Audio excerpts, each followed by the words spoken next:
I'm Bobby, and I play in Cloakroom. This is my gear. Fuck the government, fuck the police!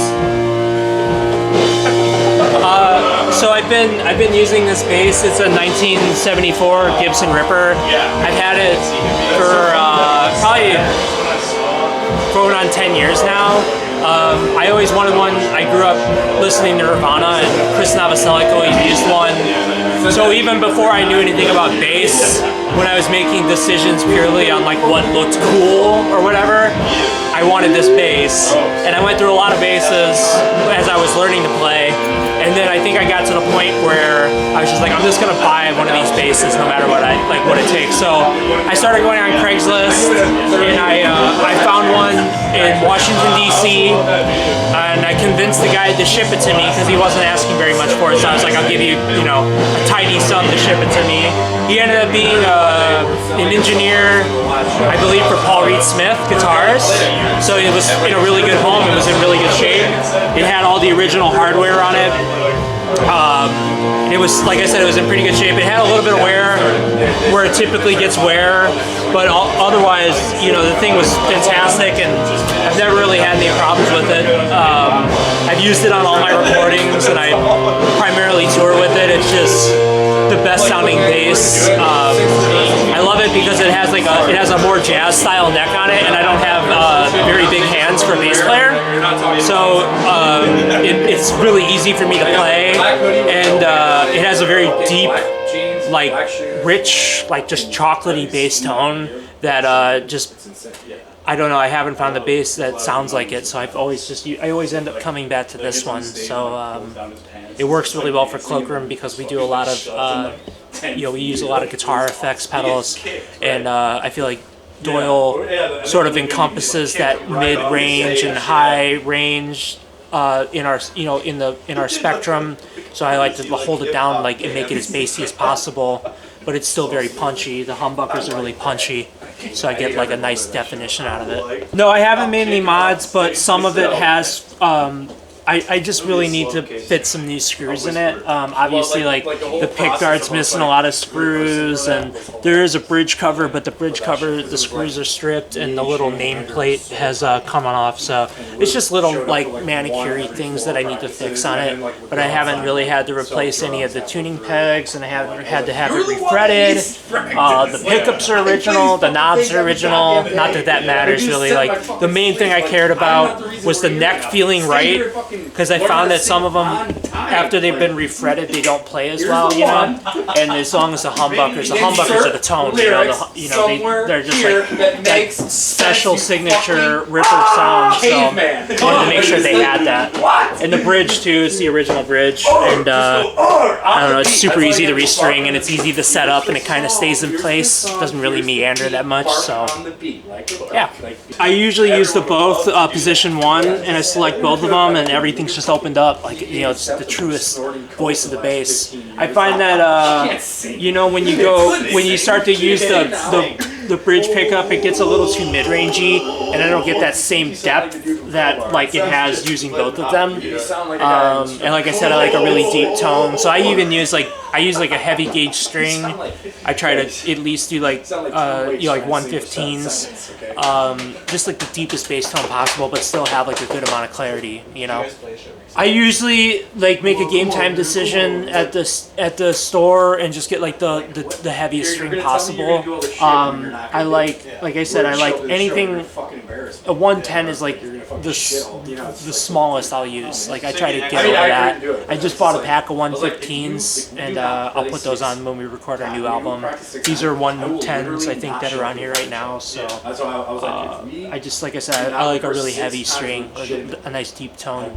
So I've always played the low string dropped, so it would have been in drop D, but then Cloakroom started playing in half step tuning down, so now we're in, this will be C sharp, and then G sharp, C sharp, and then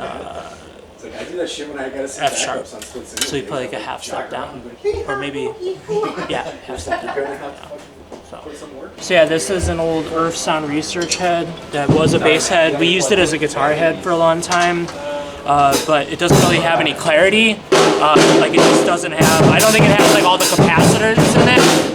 So it's very bassy. So we started using it for bass. Pretty much just this show is like the first time we're gonna do it, and it sounds really good.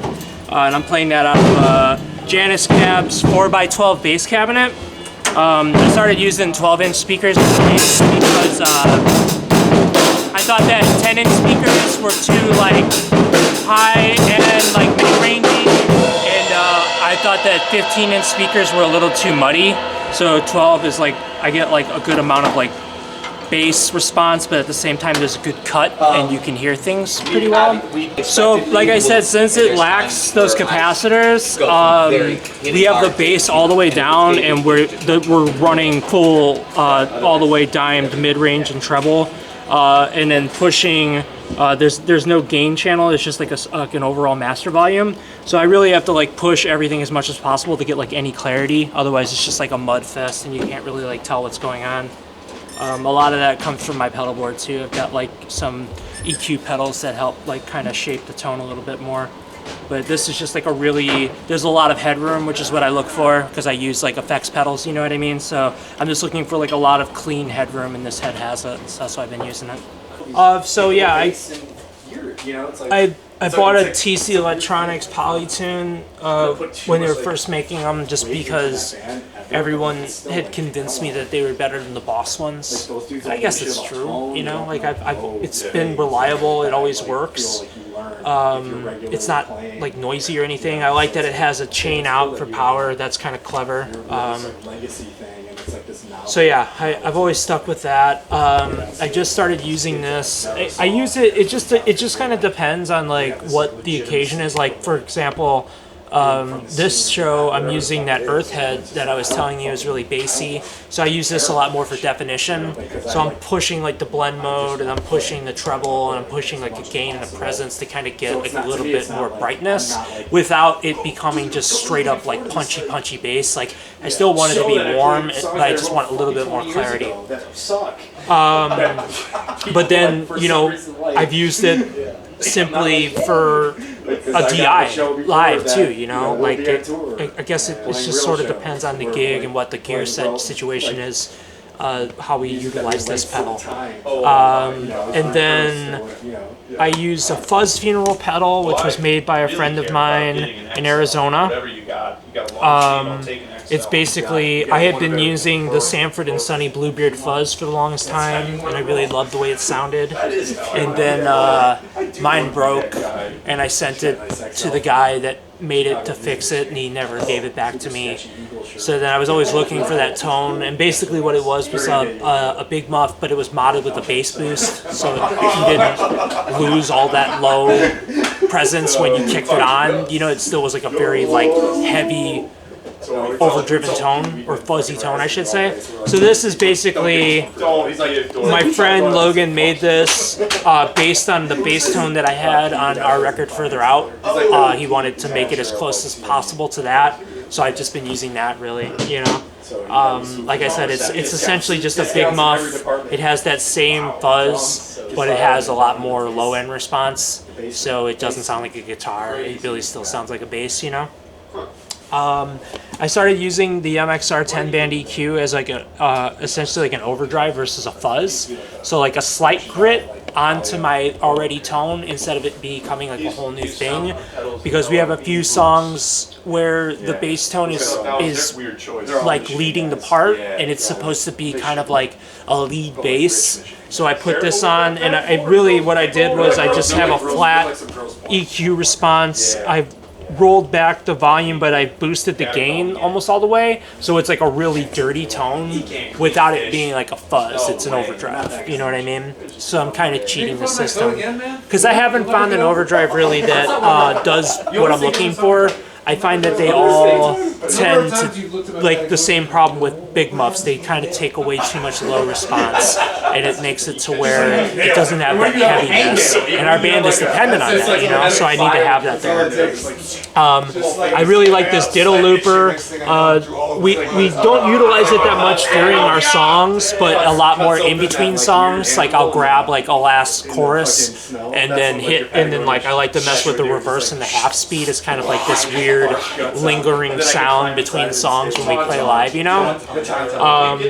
In the studio we utilize it a lot. You know, we do a lot of looping and things with it. It's a really, really awesome pedal, and I think like the more that Cloakroom's sound defines itself, the more that there's room for this to be utilized in it, you know. And then the freeze pedal is very much the same. I primarily use it for the latch function, and just to have like a guide tone sometimes, where we have songs that are all based around the same root. We'll make a guide tone, or between songs for tuning breaks, we'll have a guide tone going. And then the loop station, the RC3, is the same thing. The main way that we use it, it has this great USB in, so Doyle and I, we like to make a lot of interludes and samples on our computer and then load it straight onto here to play between songs. Or sometimes we'll have parts where we like to have like an overlying level or layer of sound with it, you know. So it can be utilized in a number of ways. But I'll just fill up the bank, and then through the set we'll run through them, you know what I mean? So yeah. Cloakroom can be found all over the internet. You know, all the streaming platforms. Find us on Facebook, find us on Instagram and Spotify, and like I said, we're getting ready to record an album soon, and that's going to be rolling out in the middle of next year, so watch out for that.